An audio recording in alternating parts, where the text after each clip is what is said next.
Yeah. Welcome to Career Talk with Eno and Chichi. So this is the second episode we're recording together, and the feedback from the first episode has been so amazing. Would like to thank everybody who left us a good review, sent us their feedback, and we realized we've been able to reach so many countries that we least expected, across Europe, America, and Africa. Yeah, that has Thank you, been great. everybody. And Yeah. I know, right? So yeah, keep listening. We'll try to give you as much advice and tips as we can. And today we'll be talking about something very, very important in your careers. I think it's like the first thing every job seeker would need to have, which is the resume. Yeah, but So can you I already called your name, but you can say yes. Someone might be listening to this for the first time, so yeah, okay, this is Eno. Mhm. Anyways, so they can know the voices. this is Eno, and that's Chichi in Yeah, the background. so, So Chichi, yeah. you can say hi. Hi, this is Chichi here. So maybe you guys used to have voices over time, and then maybe you didn't have to introduce all the time. But yeah, Chichi, and then Eno was the one that introduced. Okay, continue. Okay, so today we'll be talking about resumes. How important the resume is for your career, and what you need to do to get your resume to stand out, and how you can use your resume to get the dream job that you want by having the perfect resume. So, Choma, I'll let you start. Okay. With what you have to say today. Yeah. Okay, so resumes. Let's even start with. So let's say, for example, so both Eno and I are both Nigerians. So that's the one thing I can easily relate to right now. Back home, most people call it CV, right? Yeah. And both of them are quite very different and distinct. So sometimes when you move from Nigeria, we have CV to Canada, and they're talking about resume. The layout is different. The information that is needed here is different. There are so many differences. So today I just want to start with the differences, and then we can now start building on the resumes, because someone in Nigeria now might not even understand the difference. You can easily Google the difference between both resume and the CV. But the key things I felt to highlight is back home in Nigeria, for example, you have where some people put their date of birth, whether they are female or male, your hometown, that your village. Okay, maybe not your hometown, but you put a lot of information there there's personal information that it really isn't necessary here. In fact, here you don't okay, you even need some people put their addresses just so that if maybe you want to show you're in Lagos and you're not far away. Here, you put like maybe Calgary, for example, or maybe your postal code, but it's not always. People will not even advise you to put your address sometimes, and that's one thing I have to mention before we even go into this topic full time. This is a very subjective topic. Like, everyone has their own advice. Even when you go on Google, exactly. And those experience and my own are two different things too. So even in this course of this webinar right now, you might hear some things that will say, and I'll say, okay, it's good though, but this is my own thing. So that's one thing about resume. Like, when you hear any kind of information, there's definite standards and general things that that stand true most of the time. But how everyone presents themselves is different, because first of all, a resume is a way of you to sell yourself when you're not there, show who you are without the person talking to you, to kind of a flyer to an event, and you have an idea what the event is all about without you going to the event yet. So that's what the resume does. So how people sell themselves, people have different personalities, people have different backgrounds, experience, education, work experience, and all that. So how you want to actually put all that together and sell yourself is different. So there's no way resume A and resume B will be the same thing, but there are certain things that would be good if they are in there, and that's what we're going to talk about today. But after hearing everything, still decide what you want to go with, right? So I've talked about some differences a little bit and tried to put some disclaimer out there. We are not the 100% professionals in this thing. Some people come out and still say their own, but at least we've had some experiences that have worked for us so far. So we are hoping to share that with you.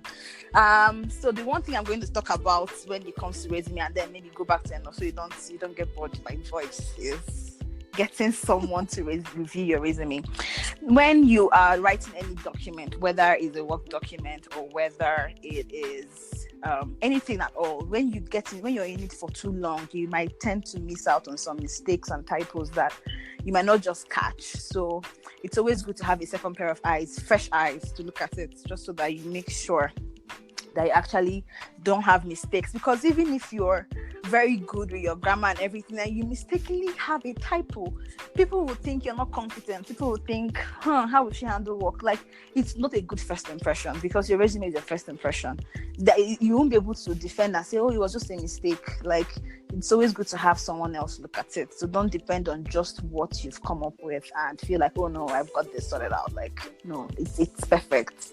Have someone else look at it, because they might have some inputs. And yes, when you have the input, you can choose the one you want. But at least when it comes to typos and stuff, yes, word helps sometimes. But sometimes people have so much grammar in one sentence that you see 3 lines under one bullet point, and you can actually have that in like 1 line or 1.5 or 2 lines. Like, if you can make it more concise so they don't get bored, because people go through a lot, or if you see the system going through, just make it in a way that people can look at it and it's appealing, right? So getting someone to review it is definitely a good thing. So we can start talking about the content of a resume. Eno, can we talk about the content? Like, what do you think should be in a resume? And then I can chip in and we can go back and forth again. Yeah, sure. What are the components of a resume? And the resume I'm talking about now is not the Nigerian resume where you have your date of birth, place of birth, and all that. No, the resume that the recruiter or the hiring manager looks out for is something that it could be a 1-pager or a 2-pager, 3 pages, well, how many pages. But once I pick up that resume, I want to be able to call that applicant immediately, because I'm attracted to that person, because I can see a great connection from that resume to the job that description or the job that I'm having.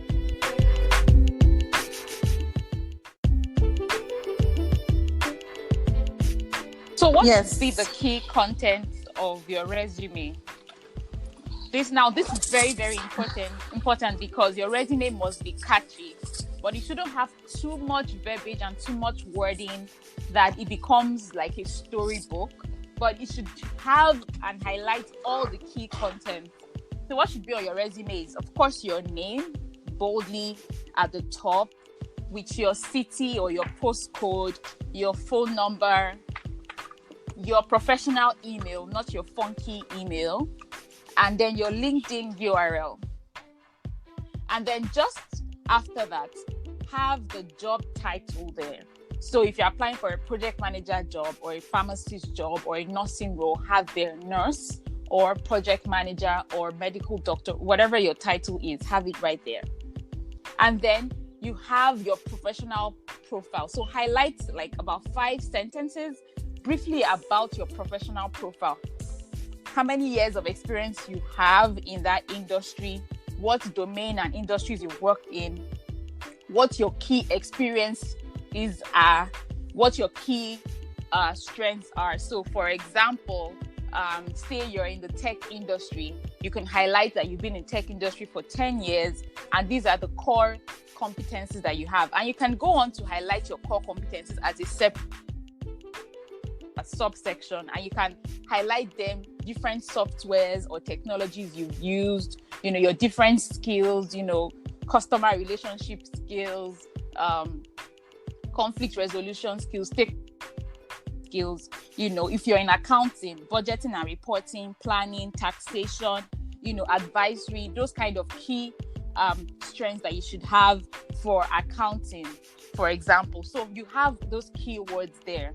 And then, of course, you need to also state the technologies that you've used. So let's say Microsoft Word, Excel, PowerPoint, SAP, Oracle, whatever technologies that you've used, as regards your job role, have them stated there. And then go on into your career and you start from the most recent job that you've had, your current role or the most recent job you've had, state your title, state the company and the location, and then how long you were there for, say 2012 to 2016, put it there, and then highlight your key accomplishments. You don't need to give so much history. If you feel like, okay, I'm moving to a different country, and maybe the hiring manager may not know that company I worked for, you can just say in 2-3 lines, just briefly give an intro to that company, and then highlight your key accomplishments. What did you accomplish in that role as a business manager, or as a business analyst, or as an accountant? What were your key accomplishments? What projects did you work on? What did you achieve? Make sure you're accounting for it and you're quantifying it. Don't just say, I successfully carried out a client retention program, or I successfully carried out a process improvement program. You need to give statistics. That just makes it a lot more valid, right? Because I'm seeing your resume. I want to believe in what you're telling me. So that makes it a lot more valid. And then you can now highlight your responsibilities, maybe just 3 or 4 if you really need to. You move on to the next job, your next career role, and then the same thing you do, your title, the company, the year, highlight your key accomplishments and just be brief about it. If it's a project, state the size of the project, the amount, the budget of the project, and your key accomplishment. What are you able to accomplish with your team? If you worked in the large team, the size of your team, all those information, very, very important on your resume. And once you've done that for all your experience to your first job role, or if you have so much experience and not all that experience is relevant for that role, then of course, just put the relevant work experience and highlight the relevant years of work experience. And then for the ones that are not relevant, you can just list them as bullet points. You don't have to go into so much detail. But very importantly, make sure whatever you're putting in as your accomplishments, your responsibilities, are aligned to what that job description is. So don't give the opposite of what they are looking for. If they are looking for an accountant with a specialty in taxation, then you should be highlighting all your projects that you handle taxes, the companies you handle taxes for, how many years you did it for, what was the size, how much was it, like all that information should be included. You can exclude anything that is not related to taxation, for example, because that role is somewhat specialized. And then you can go on to list your education, your master's, your bachelor's, leave out your high school or secondary school. That's not important. And then any relevant certifications or trainings that you have taken or certifications that you have, list them there as well. So for me, that's what makes for a perfect resume. But the key thing is being able to align your resume with the role you're applying for.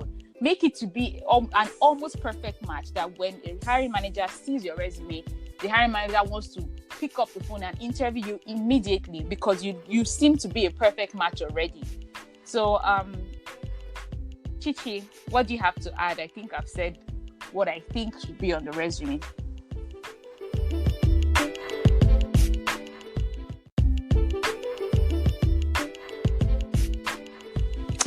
Hey, Anna. So,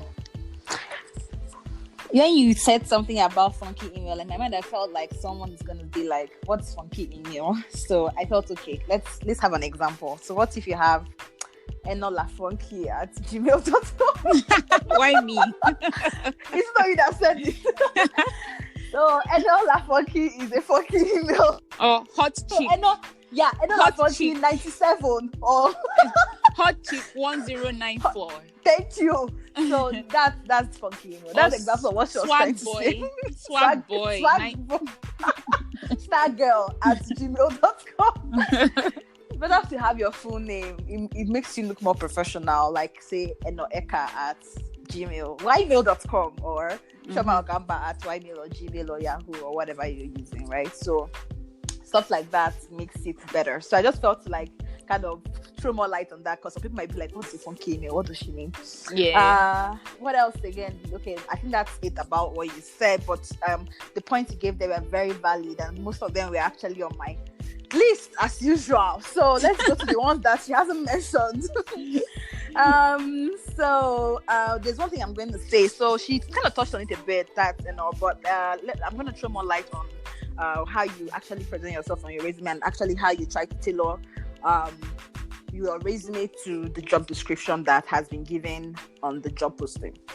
So first, I feel like you have to understand what industry are you trying to work in. Is it the oil and gas industry? What kind of role do you want to play?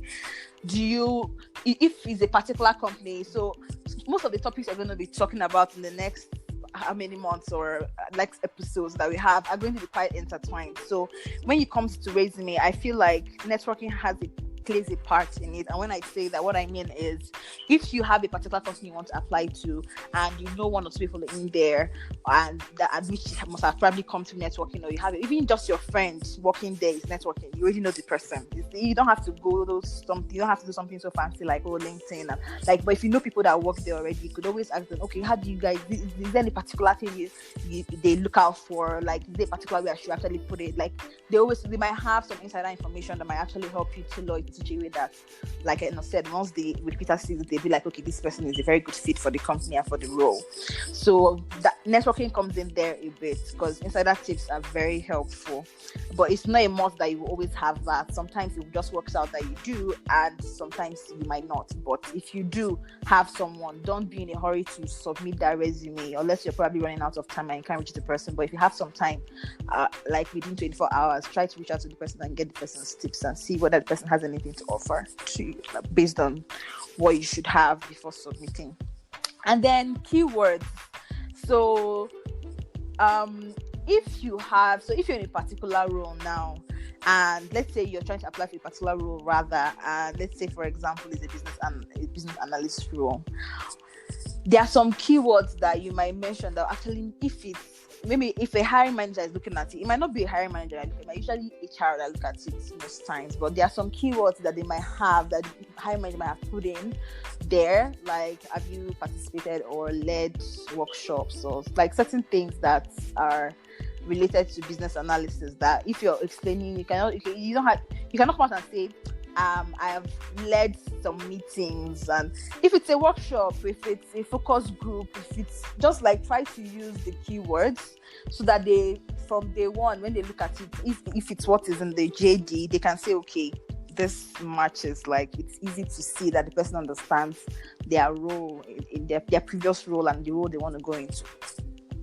And it's interesting because I was thinking about this, and usually I try to ask for people's opinions on stuff. So today, and I told you I was coming back from church before we started this call. Yeah. So I was asking my husband, okay, so what was the difference between your resume before and after? And because I made some changes recently, and he's doing some certifications right now, a particular certification he's doing right now. And he said that the truth is that certifications kind of give you that they give you those keywords, those terminologies. You might have been doing them, but you might not have known, oh, it's called this, oh, it's called that. So when you bring it back to the business analyst role I was talking about, so if you're doing a certification, the CBAP or CCB or whatever, and you're reading the BA body of knowledge, you might see something, okay, I did that now, but you might not know the actual word it was called. I don't know if that happened to you, I know, because it happens to me sometimes. Yeah, it does happen to everybody. Yeah. So being able to know, like, okay, this is the right way to put it, and it actually helps in the interview. I won't go into that because that's not the topic for today, but being able to actually write that down. So he gave me an example. He said that before in his resume he had, I'm responsible for, he's in logistics line, so he said, I'm responsible for the maintenance, servicing and repairing of vehicles and purchase of spare parts. And he was like, when that was so long, like spare parts business, or that was so long, but this was so hard. Like, it's part of logistics and supply chain and stuff like that. But the certification he had done some certifications before, but this one was more tailored to what he actually wants to do here, right? And then he was like, when he studied one of the exams he did like recently, he went and changed it to, I was responsible for vehicles MROs. I'm like, what's MROs? And he's like, that's actually maintenance, repair, and I can't remember the word. But the bottom line is, it looks more professional. So anyone in his field that looks at it, because anyone in his field now that looks at it will know that he knows what he's talking about. And it helped him get some people are trying to give him some offers, and he was like, it's because of how he's changed his resume, how he's how he's interviewed, like what he talks about, how he presents in the interview, but it's all down to the knowledge that you have. So getting a certification might be a long-term thing if you don't have it right now, but if you do have something relevant in your field, then try and make sure you're using those words that are actually the key terminologies, the technical terms for those things. Exactly. Not like jargon that will be so hard for a HR person to understand, but something that you don't have to be speaking very plain English. You're a professional. Like, try and use the actual terminology for it, and that will make you look more professional, and then they would want to meet you, right? Yeah. So, and then when it comes to whatever it is that is in your resume, you should try and make sure that it should match to your LinkedIn. So, like Eno mentioned, you're going to be putting your LinkedIn URL. You don't want to put in a LinkedIn URL that is very different from what you have on your resume, because some of them might go check. And if they go check and they feel like, oh, it's not the same, they'll feel like, okay, so which one is true? Who is lying here? Is it which one? Like, you need to make sure that it's 100% aligned, so that they'll be able, even though sometimes, okay, so when you're talking about tailoring your resume to a particular job description, right? You might have some relevant experiences that you highlight that you might not, that would actually be more suited to the role you're applying for.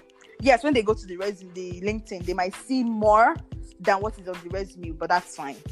But I just feel like you should be able to have something quite, at least 80-90% match, that wouldn't look so different that they'll be like, okay, this person hasn't updated their LinkedIn in a while, or something that looks fishy or smells fishy. Yeah. So that's what I can have. If you have any other things you can add, unless you want me to continue. Well, yeah, what you said is so right. Like, I mean, if you say you've been in banking for 10-15 years, you should be able to use the keywords, related to the financial industry, oil and gas, the same thing. I want to be seeing those keywords, right? I don't want to be seeing anything plain. Exactly, yeah. I don't want to see layman's English. You should use the terms that are required for that industry, for that domain, And another thing too is the kind of words you also use. You should use action words. Most people, they just put in their tasks, what they do every day. When I come in, I turn on my computer, I send email, I attend meetings. But that's how it looks like to me, because I'm just seeing attend meetings, working in a team building activities. Like, I'm not seeing like something that is action actually words. Like, I led a team of this to do this. I worked in a team where we spearheaded, the online banking for this company. I worked, I piloted, this, like action words that shows you actually took action and you were involved in that team. Right. So you don't just come in and just give us like the tasks you did every day, your daily tasks. We all know what an accountant does every day. But what was the accomplishment where you worked with ABC company as an accountant? What were the key projects that you handled the accounting or taxes or financial reporting for? So that's what we want to see. Okay. Yeah, that's very, very, very, very, very key, because initially, actually, for me, I used to be in the league of those people like 3 years ago. I would put like every single thing, but it's not everything.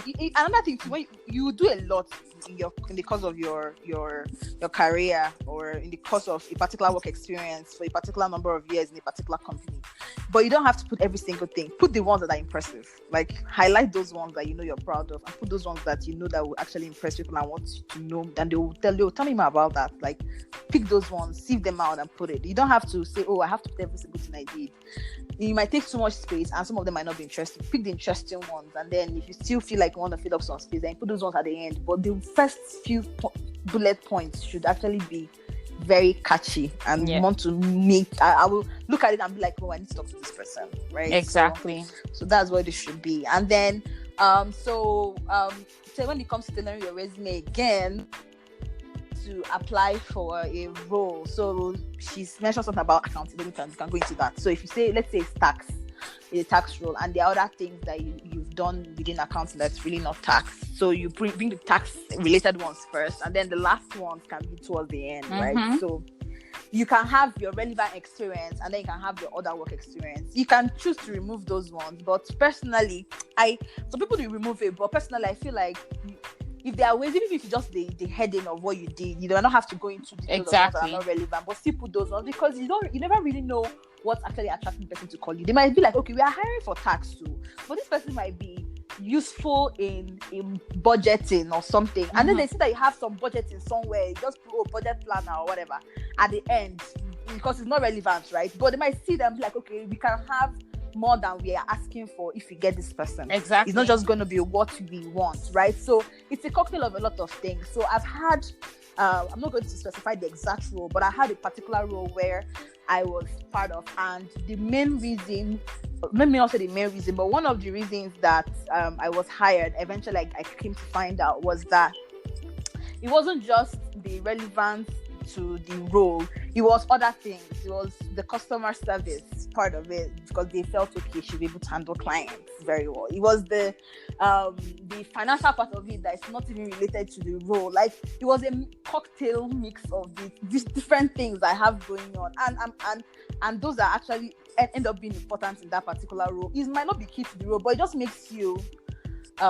more useful to them than if it was just that actual thing. Because for me, I feel there's something I was discussing with Eno the other day, and she was telling me how I don't know if she said it was her mentor that told her that, or if she was the one that was just telling me. Honestly, right now I can't remember, but I know what she said. She was saying something about being able to go for a role that is challenging to you. And when I took that in, for me, I told myself, okay, even if I see someone that is probably went into a role that is probably more comfortable for them, like they know what to do, they can close their eyes and do it, no problem, you're already there. If you like the place, that's fine, but try to go out of your way to do other things beyond your role if you have free time to do that. Volunteer for other things and get yourself involved in other things if you have the time to do that, because that makes you stand out in a way.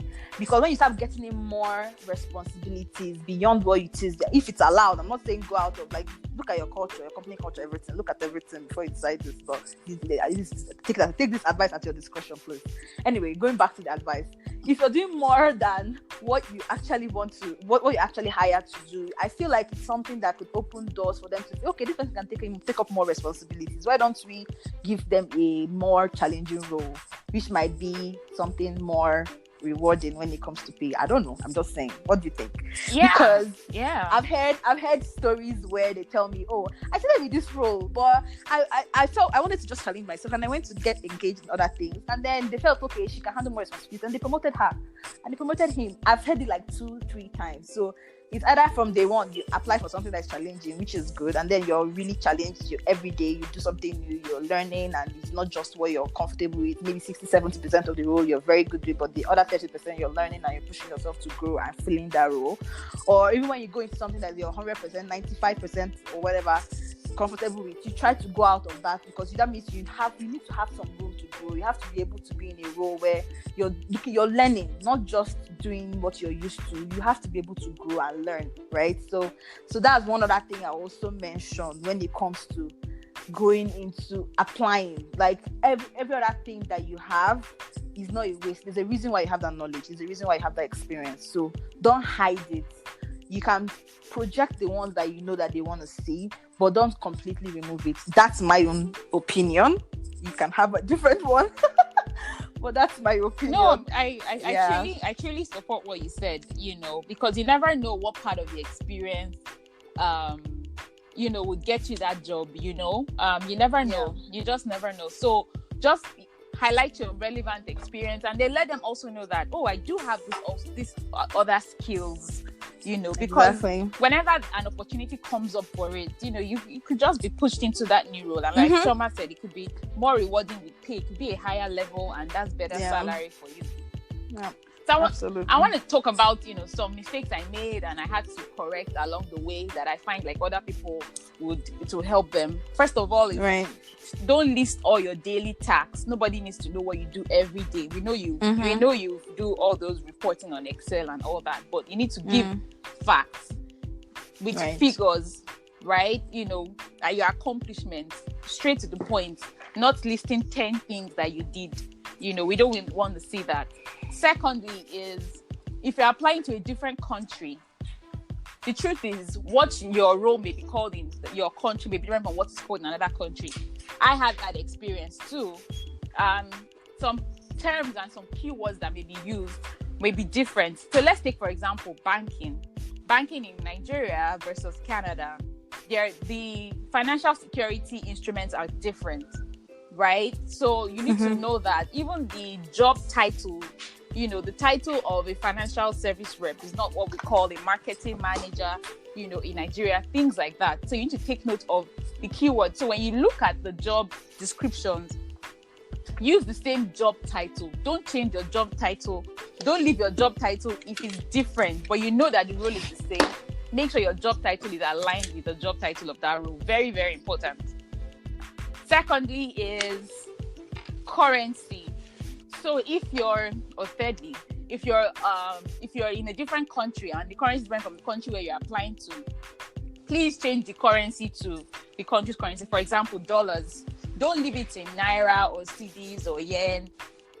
Convert it to dollars so that it's a lot more relatable with the recruiter or the HR person that's looking at your resume.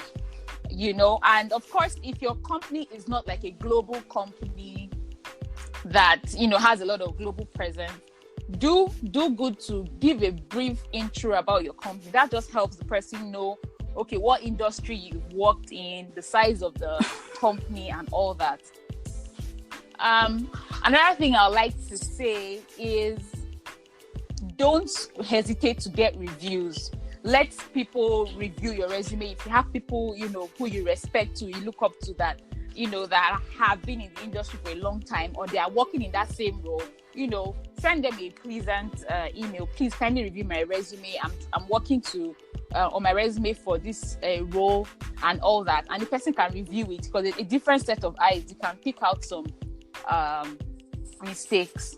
Now, I want to talk about the tools that you can use for your resume. So if you have Grammarly will help you with correcting spelling errors, punctuation errors, like all that Grammarly stuff. is really good. Your phrases, helping you align them.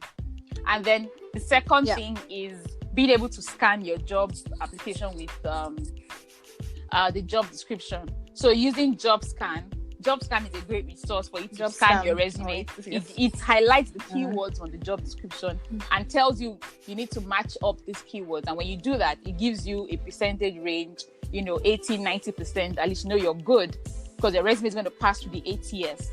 But what I would also like to say is, as much as you want to always align your resume to the job description, make sure you have a master resume that has all your accomplishments, everything necessary for your role as an accountant, as a business analyst, as a project manager, as a nurse, as a doctor, as a financial services manager. You have that master resume. And then when you need to apply for a different job, you just need to take a copy of that resume and, align it to that job description. Boom, you're sending in your application. But not like you have to start every time, because once you have that master copy, it's easier for you to actually apply for new job, as you go. So I think that's all for me.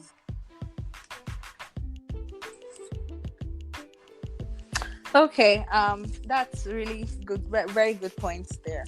One last thing I'm going to say though is not the last thing. I'm not committing to the last thing because I know myself. Not the last thing. But let's go back to what Eno said about having metrics or having figures in your resumes. If you get any document right now and you're looking at it and you have numbers, percentages, money, figures, your eyes automatically go to them like very fast. And that's the same thing with recruiters, or if it's a recruiter that is looking at your resume. I've had one that told me that once they see a resume, they want to see what happened with the numbers. They want to see what happened with the numbers. So that it's always very key. Like the more numbers, not like you have numbers in every line. I beg, please. Not number every line, don't put number.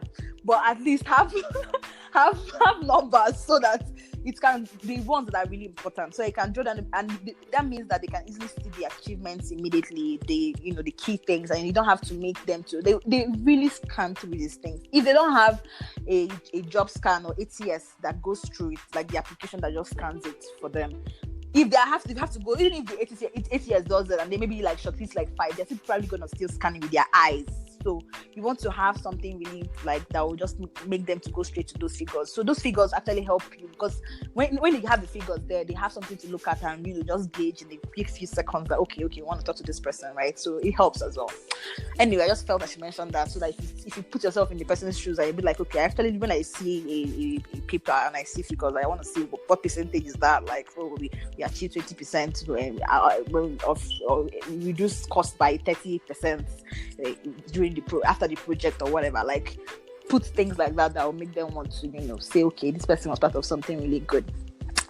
And then the next thing is, so Canada generally, back home, we do volunteering back home, but it's not as pronounced as it is here. So it's very important that when you come here, don't forget about getting the job. Okay, let me also forget about it. It's good to think about getting the job because we need to hustle, but it's also good to also want to just help for help's sake. And if you end up doing that, like, come here and kind of get involved in your community, look out for ways you can volunteer. There's a couple of there's this website, oh my goodness, I can't remember right now. This website where you can go for a bunch of volunteering positions, and you can actually just volunteer there. The ones, okay, let me go back to the one I can easily remember. If you have any professional bodies you're part of. Me, I have a couple of them I still have to even be a part of self, so it's not like I'm so perfect with this whole thing, but there are some bodies you can go and be a part of and try and see, okay, what can I help you out? Do you have any events coming up? I want to volunteer. There's easily other things that might not be related to your profession, even though I would prefer you volunteer for something related to your profession, so you're probably learning while you're doing the volunteering. But if not, you can just on your free time, if you have the heart to help with, say, Salvation Army Bank or drop-in center, there are a bunch of other places you can just help. Yeah, those kind of places, you can just go there, volunteer your time and help people out. And it's something that I've had it as conversation starters in a couple of my interviews, where one of the recruiters and she actually hired me that day. Like, it was something that we talked about so much, because apparently she volunteers in the same place. And that was really what really made us to kind of, when okay, so when we go to interview, probably going to talk about how you want to connect with people interviewing you, but that was one of the things that made me to connect with her, and we had something to talk about that we had in common, right? So you just really never know. So volunteer to help people, but when you do, you can add it to your resume, and it's something that could actually make them feel like, okay, we could. I feel connected to this person. If it's something, it doesn't even have to be something that they also do, but you never know, it can happen that way too. And then if you have memberships, say professional memberships, of course, I don't think I have to mention this one, but let me just still say it just in case. If you're in part of any professional body, mention it there. And if you're part of any other thing that I feel like would actually be interesting for them to know, put it there as well. And then also, we've talked about outline and making it visibly appealing. Very, very important. And having a good font size and not having like five. You don't put any people color. that have like five different fonts on their you're not it's not a coloring book. Like I get irked off when I see so many colors on the resume, and I'm not a fan of having your picture on your resume. Like, I don't know why people do that. For me,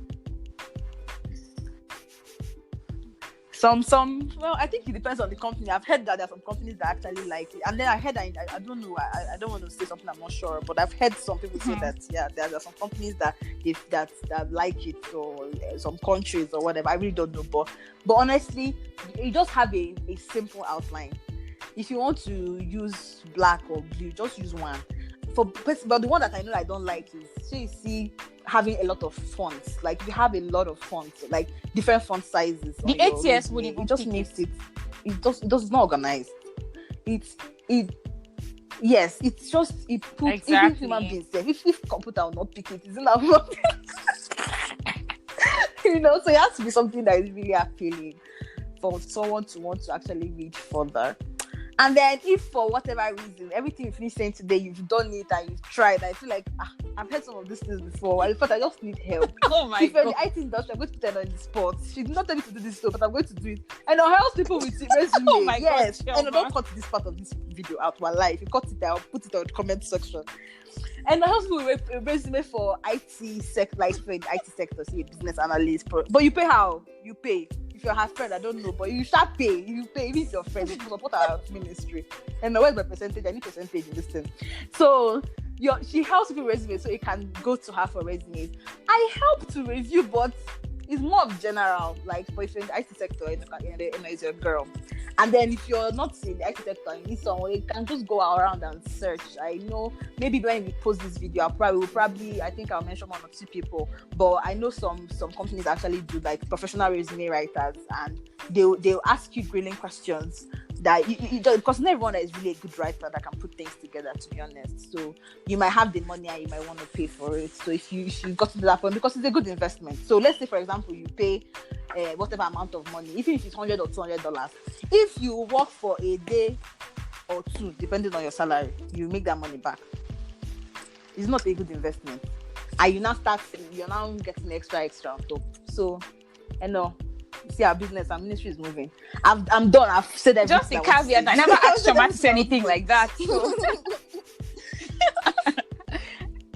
I know. She did not tell me. I know. So that's why you not cut it. So she did not tell me to say it, but she can help you if you're in the IT sector. Or at least you can. But you pay. You just have to pay, right? But this one we're doing now is free. You're not paying, right? But I'm sure that the tips you have, right? Honestly, seriously, I learned along the way. Nobody told me in this audio. Exactly. I didn't have all these tips at once when I was doing mine. So you can actually figure things out and get a job without having to pay anyone, to be honest. You can. But if you feel like this is for people that have gotten to a point where they feel like they've heard this before, they've done it, they're just not good at putting things together. And that's fine. People are different. But I just like to say, sometimes when you pick up your own resume, you know that resume is not catchy enough.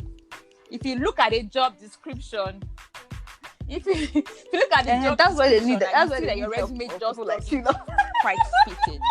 Then no. You need to go back to the drawing table. Put in some work. And I like to say, I don't like, for me, like we said earlier, this is very subjective. I don't like headers. I don't really like headers in my resume. And I don't also agree that it must be a 2-page resume. If you have lots of years of experience and you have a lot of relevant experience. So I'm not saying because it must not be 2-page, you now go and give a full story. No. But no. So I'm going to do 5-page. That's not saying this thing you're saying. But if someone that has had 15 years experience, I mean, come on. And you've been involved in a lot of projects, like a whole lot of projects. I can totally understand that. And every recruiter or hiring manager will totally understand this person has but I mean, if you have just like 4 or 5 years experience, why do you need to have more than 2 pages? So the more information you get, the better. But you need to get the most important information out there. We know you've done so many things. We know that you are so excellent. You used to come to work early at 6 a.m. You serve you help your boss. No, but I really don't want to believe that what you're saying right now is something you've seen in resumes, honestly. But just stick to what's important. Focus on your focus. Focus on that job role. And every job role is different. And I mean, if you see a job role and there's some certain technology or some certain skills that are required for that resume, I'm sorry, but you need to have it on your resume. If not, you're going to be kicked out. So if you don't know how to use it, do some research, start learning it, and then have it on your resume as well. And for different different industries, really, different roles, there are some key softwares, tools that are used on the job, like a project manager or a BA. You must always use those kind of tools. So if you don't have that on your resume, that's a no-no. And then if you're in a regulated profession, you must have your licenses or your certifications, stand out on your resume. Because if you don't have it there, then of course we're going to throw your resume out of the pile. So those are the things you need to always know, and then keep updating. Maybe you take a new training, a new certification, you learn something new, put it on your resume, keep updating it. It's a living document. It shouldn't just be something you do one time and you just leave it that way. Keep updating it, and also keep improving yourself. And with that, for me, I've come to the end of talking about resumes today. Choma, do you have anything else to say? Okay. No, I don't have anything else to say. Okay. All right. I actually meant to That's my good. last Thank you. but Thank yeah. you so much, Omar, for today. And thank you to all who have been listening to us. Thank you too.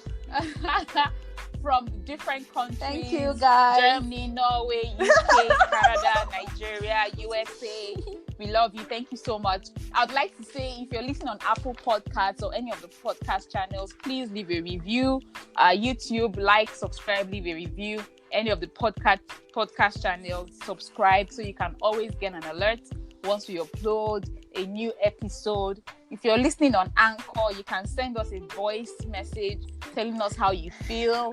And then if there's anything you want us to talk about as well, feel free to leave a comment.